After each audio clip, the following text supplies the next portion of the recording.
Okay, this is Orlando Wilson. What I want to talk about in this video is a reoccurring question, as how do you get into the close protection business and what's a good course to do? The main thing is courses. I get people asking me all the time, what course should we do, will this help, etc. You know what, these days I don't recommend anybody, we're not recommending anybody at the moment who's providing training courses. If I knew people and I know they're good people, I'd recommend them. At the moment, I don't know anybody that's providing training courses. All our courses are on hold because we're busy. What you have to look at a base level is what licensing requirements you need in your area to be able to provide close protection services, investigation services, etc., whatever you want to get into, close protection. People who come out with accredited courses, again, out of UK SIA caused a lot of issues in the security business because they come out with this CP course, etc., close protection course that everybody wanted to class as the international standard, but the course is absolute garbage. It's geared towards the woke world of the United Kingdom, not reality.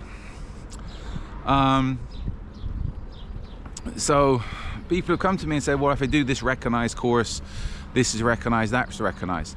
You know what? I don't recognize any courses these days. I work internationally. You know what I mean? I don't really have a base area at the moment. If I was in United States, or if I'm providing services in the United States, I need to be licensed in the state I'm in the US. If you're providing services in UK, you have to be licensed with the UK, which is SIA stuff, etc. If you're providing services in other countries, then you need to be licensed. If you live in those countries, you need to be licensed to provide those services in those countries.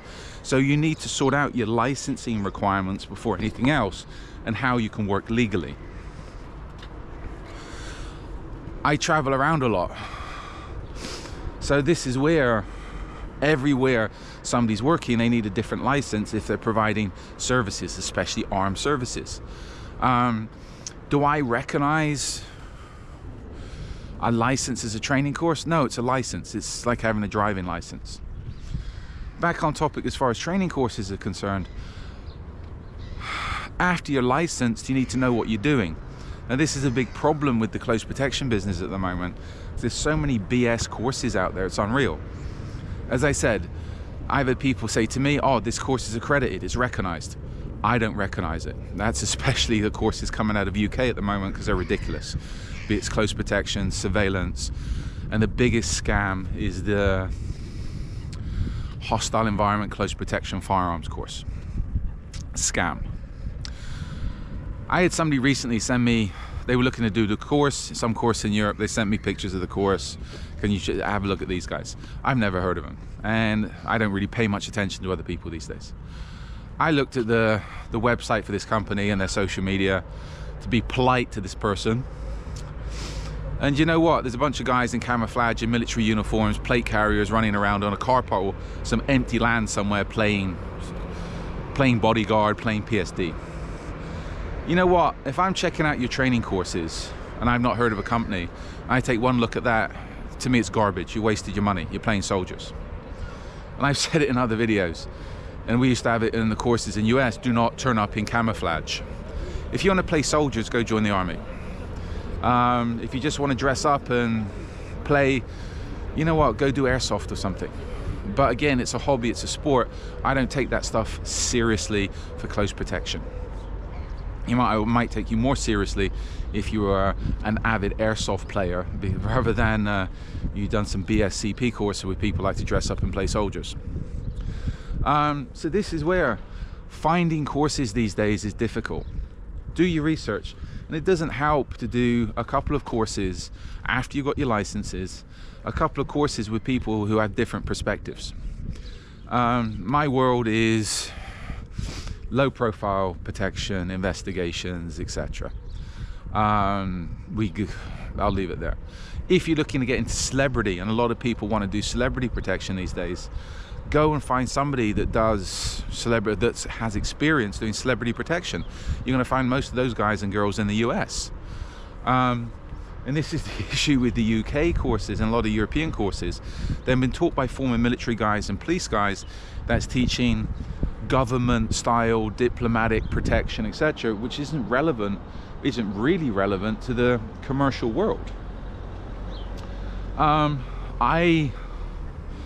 To be honest with you, these days, and if people come to us, if I like them, then you're going to be trained anyway. We'll put you through our training courses and you'll be trained to do things the way we like and the way we do things. I do things a little bit differently. What do I look for? I would say if you're looking to get into the close protection business, networking. You need to know people. But in addition to that, you need to get experience. And a lot of people cry about, oh, I'm not getting close protection experience, I can't, etc. Okay, well, if you live in a fucking village in the middle of nowhere where there's no demand for close protection or security, you don't expect to get work. You have to move. Years and years ago when I started, I moved to London. You go to where the work is. And if you're not getting close protection business work to start with, then you do other things.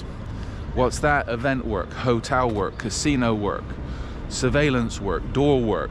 You start working in the security sector, gaining experience. And I've had some people say, oh, but you don't want to do that because then it doesn't look good, etc. These are all people that portray themselves as specialists, and I know one crisis manager, I think all he would do is cause fucking crises, because his experience is very, very questionable. But that's corporate security. You need to, for me, you need to go out and have that baseline experience of providing security services, which can suck, to understand the industry. And then if you move on into management, you have the experience to be able to manage. So these days, if people come to me, I'm looking to see what they've done life-wise, experience-wise. Military and police stuff can help, but if the person's that institutionalized, they can't see out of their military and police box, then they're no good. They're okay in some worlds, but not in my world, not in the international world, because they're too rigid. You have to be flexible.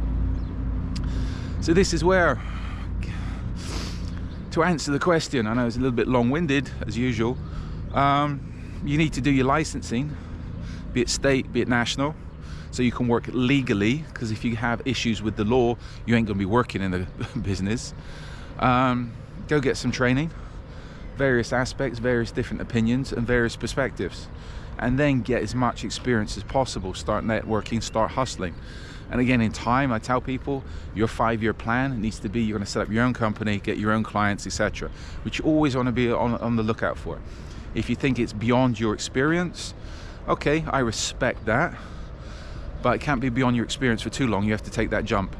And again, if you're afraid of taking the jump, you know what, take it anyway, because if you don't, you're going to end up regretting it in the future. So you have to take a little bit of risk, and you know what, big picture, it's not really a risk. So just a few comments there on how to get into the close protection business and courses. Meantime, follow me along on social media. I got a lot more of these videos up, and don't forget, I have an array of books up on Amazon.